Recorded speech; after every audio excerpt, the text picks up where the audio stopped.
Hi friends, आज हम बात करेंगे लोक प्रशासन के एक नए टॉपिक का नाम हमारे है प्रशासन और प्रबंधन। इनके अंदर जो संबंध है उसके बारे में काफी डिटेल से चर्चा करने की कोशिश करेंगे। आप हमारे साथ बने रहिए ताकि आपको इसके बारे में जानकारी हो सके। बात करें एडमिनिस्ट्रेशन और मैनेजमेंट के बारे में। सबसे पहले प्रबंधन या मैनेजमेंट के बारे में बात करते हैं। प्रबंधन क्या होता है? प्रशासन या संगठन का वो भाग जो संसाधनों के समुचित उपयोग, उनमें समन्वय और संगठन के लक्ष्य की प्राप्ति के क्रम में उनका संचालन करना सुनिश्चित करवाता है। वह हमारे क्या कहलाता है? प्रबंध या प्रबंधन कहलाता है। यह बात करें तो यह मुख्य रूप से संगठन के भीतर के जो कार्य होते हैं उनके कुशल निष्पादन पर केंद्रित होता है कि कैसे भी करके हमें क्या करना है, संगठन के भीतर कार्यों के कुशल निष्पादन को संपन्न कराना है। प्रबंधन की बात करें तो प्रबंधन के द्वारा प्राय लूथर गुलिक के द्वारा प्रतिपादित जो पोस्ट कॉर्प सिद्धांत देखा था हमने लास्ट के जो लेक्चर था उसमें भी ये आया था कि पी का मतलब प्लानिंग, ओ का मतलब ऑर्गेनाइजिंग, एस का मतलब स्टाफिंग, डी का मतलब डायरेक्टिंग, सी ओ का मतलब कोऑर्डिनेटिंग, आर का मतलब रिपोर्टिंग, बी का मतलब बजटिंग। इनसे संबंधित जो कार्य संपन्न किए जाते हैं वही हमारे प्रबंधन के अंदर गिने जाते हैं। अब हम बात करें प्रशासन और प्रबंधन में प्रॉपर अंतर। कई बार परीक्षा में इनसे पूछा जाता सवाल, तो आपको आना चाहिए। प्रशासन और प्रबंधन के बीच में अंतर को लेके विद्वानों में काफी ज्यादा मतभेद है। क्यों? क्योंकि दोनों कभी कभी मानते प्रशासन और प्रबंधन अलग अलग नहीं है, कुछ ये मानते प्रशासन और प्रबंधन अलग अलग है। लेकिन इनमें से कुछ दृष्टिकोण तो है, मतलब कुछ प्रमुख दृष्टिकोण है जिनके नजरिए से हम इनका अंतर कर सकते हैं। इनके मध्य सबसे पहले अंतर ओलिवर शेल्डन के द्वारा 1923 में उनकी एक पुस्तक थी, फिलोसॉफी ऑफ मैनेजमेंट। इस पुस्तक में हम उन्होंने लोक प्रशासन और मैनेजमेंट दोनों में, मतलब प्रबंधन, इनमें अंतर बताया था। तो उस पुस्तक के अनुसार देखते हैं। सबसे पहले देखें विशेषता की। तो लोक प्रशासन का दायरा क्या होता है? प्रशासन व्यापक अवधारणा होती है, मतलब बहुत बड़ी अवधारणा, जबकि प्रबंधन या मैनेजमेंट क्या है? प्रशासन का ही एक अंग है, मतलब एक संकुचित अवधारणा है। मुख्य कार्य की बात करें तो प्रशासन का मुख्य कार्य संगठन के लक्ष्यों को निर्धारित करना है, नीतियां बनाना है और निर्णय लेना है। जबकि प्रबंधन इन निर्धारित लक्ष्यों को प्राप्त करने का प्रयास करता है, अर्थात नीतियों का क्रियान्वयन या लागू करता है। भूमिका की बात करें तो प्रशासन क्या करता है? संगठन में प्रभावी निर्देशन सुनिश्चित करता है, मतलब ये बताता है क्या करना है। जबकि प्रबंधन की बात करें तो ये संगठन में प्रभावी कार्य निष्पादन को सुनिश्चित करता है, मतलब ये बताता है कि कैसे करना है। प्रशासन के अंदर तो क्या करना होता है, जबकि प्रबंधन के अंदर क्या है, कैसे करना है, ये बताया जाता है। फिर स्तर की बात करें तो प्रशासन में क्या होता है? ये संगठन के उच्च स्तर से संबंधित है, मतलब विचारधारात्मक है। उच्च स्तर पे जो निर्णय लिए जाते हैं वही हमारे प्रशासन का हिस्सा गिने जाते हैं। जबकि प्रबंधन के अंदर क्या होता है? ये संगठन के मध्यम और निचले स्तर से संबंधित होते हैं, मतलब क्रियात्मक होते हैं, मतलब कार्य को या नीतियों को लागू करने से संबंधित होते हैं। अब प्रशासन और प्रबंधन से संबंधित कौन-कौन सी विचारधाराएं हैं उनकी बात करें तो प्रशासन और प्रबंधन के बीच संबंध को लेकर 3 प्रकार की मुख्य रूप से विचारधाराएं गिनी जाती हैं। एक विचारधारा आती है हमारी अमेरिकन विचारधारा, जिसकी बात करें तो ये सर्वमान्य विचारधारा, मतलब सभी सारी दुनिया में लगभग सभी अमेरिकन विचारधारा को मानते हैं, जिनका मानना है कि प्रशासन तो व्यापक है और प्रबंधन इसमें शामिल किया जाता है, मतलब प्रशासन के अंदर ही प्रबंधन को गिना जाता है। आप इस तरह से दिखा सकते हैं कि सबसे पहले एक अंदर गोला, उसके बाहर गोला। तो अंदर वाला गोला तो हमारा प्रबंधन है और बाहर वाला गोला क्या? प्रशासन है। तो बड़ा गोला प्रशासन, छोटा गोला प्रबंधन। तो अमेरिकन विचारधारा ये मानती है कि प्रशासन और प्रबंधन में प्रशासन बड़ा है और प्रबंधन प्रशासन के अंदर ही गिना जाता है। प्रशासन नीति निर्माण और लक्ष्य निर्धारण का कार्य करता है, जबकि प्रबंधन क्या करता है? उन नीतियों को लागू करने का कार्य करता है। और इस सिद्धांत या इस विचारधारा के समर्थक कौन है? ये हमारे शुल्ज और रॉबिन्सन इसके समर्थक है। दूसरी विचारधारा आती है हमारे एंग्लो विचारधारा, जिसे आंग्ल विचारधारा भी कहते हैं। ये विचारधारा ये मानती है कि प्रबंधन एक व्यापक शब्द है। क्या? प्रबंधन एक व्यापक शब्द है, प्रबंधन एक बड़ा शब्द है, जबकि प्रशासन प्रबंधन के अंदर ही शामिल किया जाता है। इनके अनुसार प्रबंधन में योजना बनाना, संगठित करना, निर्देशन करना और नियंत्रित करना, ये सब चीजें शामिल की जाती है, जिसमें हमारे प्रशासनिक कार्य भी शामिल होते हैं।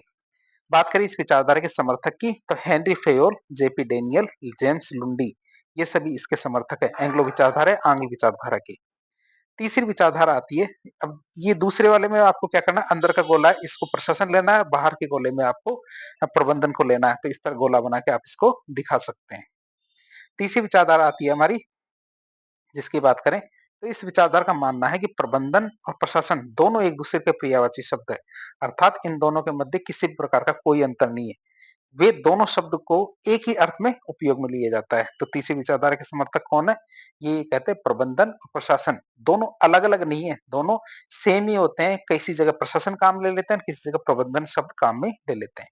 इसके समर्थक की बात करें तो लूथर गुलिक, लिंडाल उर्विक और महादेव प्रसाद शर्मा। तो महादेव प्रसाद शर्मा की बात करें तो भारत में लोक प्रशासन के पिता कहलाते हैं महादेव प्रसाद शर्मा। तो ये भी इसी बात के समर्थन करते हैं। अब हम बात करेंगे लोक प्रशासन की प्रकृति क्या है। नेचर ऑफ पब्लिक एडमिनिस्ट्रेशन की बात करें तो लोक प्रशासन की प्रकृति को विभिन्न दृष्टिकोणों के अंतर्गत देख के पढ़ा जाता है। बात करें कौन कौन सी प्रकृति है लोक प्रशासन की। पहली प्रकृति का तत्व आता है प्रबंधकीय और एकीकृत दृष्टिकोण। वैसे हमने लास्ट के टॉपिक के अंदर या लास्ट के लेक्चर के अंदर इसको पढ़ लिया था, एक बार और देख लेते हैं। सबसे पहले प्रबंध के दृष्टिकोण की बात करें तो इस दृष्टिकोण का मानना है कि लोक प्रशासन की प्रकृति केवल उच्च स्तरीय निर्णय लेने, नीतियों और कानूनों के व्यवहारिक क्रियान्वयन को सुनिश्चित कराने से होता है। अर्थात संगठन में उत्तरदायी और उच्च पदों पर आसीन व्यक्ति और उनके कार्य लोक प्रशासन की प्रकृति को स्पष्ट करते हैं। यह इसे केवल प्रबंधन कार्य के रूप में ही देखता है, मतलब उच्च स्तरीय जो निर्णय लिए जाते हैं वही इसके अंदर गिने जाते हैं, जैसे पोस्ट कॉर्प के कार्य होते हैं। समर्थन की बात करें तो अल्बर्ट साइमन और ड्विट स्मिथमन, ध्यान रखना किन्होंने इसका समर्थन किया प्रबंध के दृष्टिकोण का, अल्बर्ट साइमन और ड्विट स्मिथमन।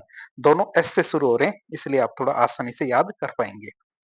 दूसरा दृष्टिकोण आता है हमारा एकीकृत दृष्टिकोण। एकीकृत दृष्टिकोण की बात करें तो संगठन में उच्च स्तर से लेकर निम्न स्तर तक कार्यरत समस्त कार्मिकों की क्रियाओं को यह दृष्टिकोण लोक प्रशासन के प्रकृति में शामिल करता है। यह लोक प्रशासन को एक समग्र गतिविधि के रूप में देखता है। यह क्या करता है? लोक प्रशासन को एक समग्र गतिविधि के रूप में देखता है।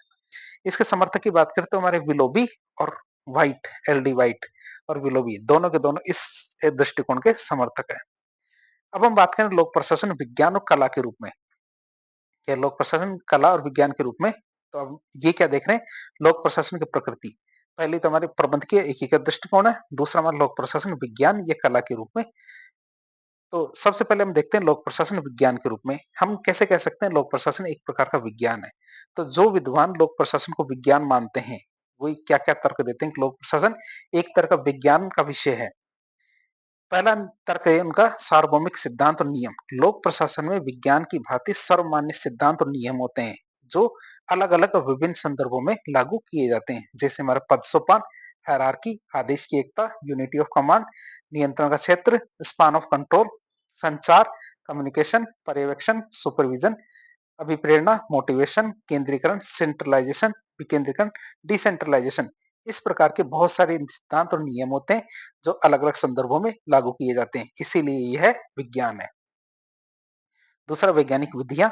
तो लोक प्रशासन में विज्ञान की भांति विभिन्न वैज्ञानिक विधियों का प्रयोग किया जाता है, जैसे CPM method, critical path method, PERT PERT method, मतलब programme evaluation and review technique, सांख्यिकी विश्लेषण। तो इस तरह हम देख सकते हैं बहुत सारी वैज्ञानिक विधियां हैं जो लोक प्रशासन में काम में ली जाती है। फिर मूल्य मुक्त अध्ययन। लोक प्रशासन को विज्ञान की भांति मूल्य मुक्त बनाने का प्रयास किया जाता है ताकि अध्ययन वस्तुनिष्ठ हो सके, अर्थात सभी जगह इसके परिणाम समान आ सके। फिर भविष्यवाणी की बात करें तो लोक प्रशासन में इसके सिद्धांतों के आधार पर भविष्यवाणी की जा सकती है कि कुछ विशेष परिस्थितियों में क्या परिणाम हो सकते हैं, इसीलिए ये एक तरह का विज्ञान है।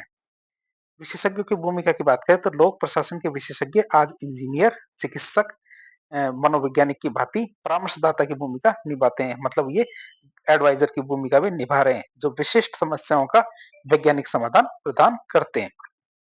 प्राचीन ग्रंथों में वैज्ञानिक आधार की बात करें तो कौटिल्य का जो अर्थशास्त्र है, प्लेटो की रिपब्लिक है और आयन अकबरी है।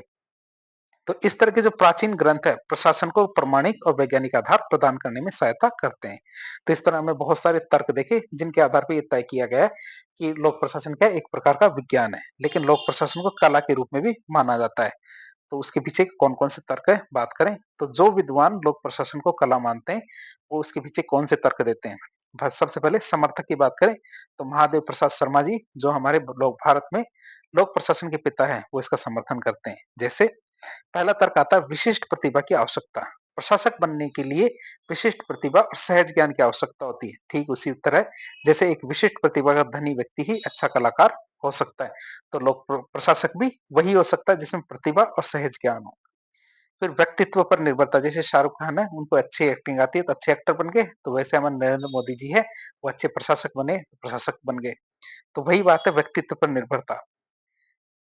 प्रशासन कला की भांति व्यक्तित्व पर निर्भर करता है, मतलब पर्सन टू पर्सन डिपेंड करता है, ये कहना चाहता है। एक प्रशासक की सफलता उसके व्यक्तिगत गुणों, नेतृत्व शैली और मानवीय संबंधों को समझाने की क्षमता पर आधारित होती है। फिर आता है सृजनात्मक क्षमता। प्रत्येक कलाकार में क्या होता है? सृजनात्मक क्षमता होती है, मतलब नई-नई चीज़ों का सृजन कर सकता है। ठीक उसी प्रकार एक प्रशासक भी क्या करता है? सृजनात्मक क्षमता के माध्यम से नवाचार करता है और नई समस्याओं के लिए नए-नए समाधान खोज के लेके आता है।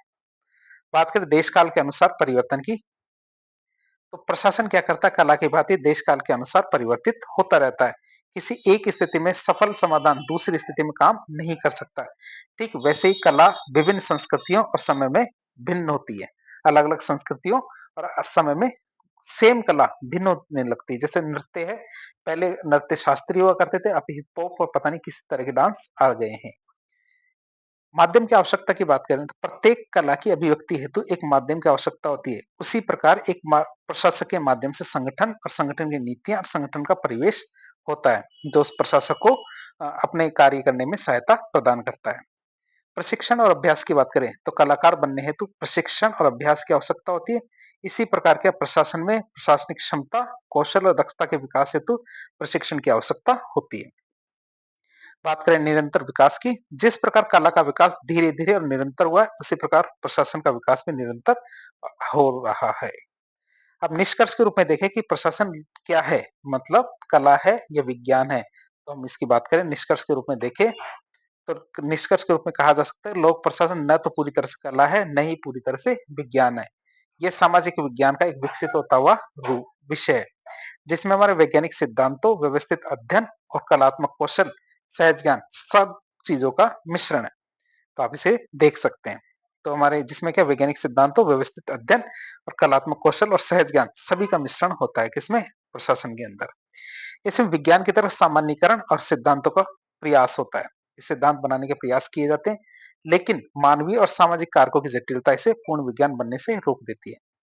वहीं क्या है हमारे प्रभावी कार्यान्वयन के लिए कलात्मक नेतृत्व और अनुकूलन क्षमता की आवश्यकता होती है।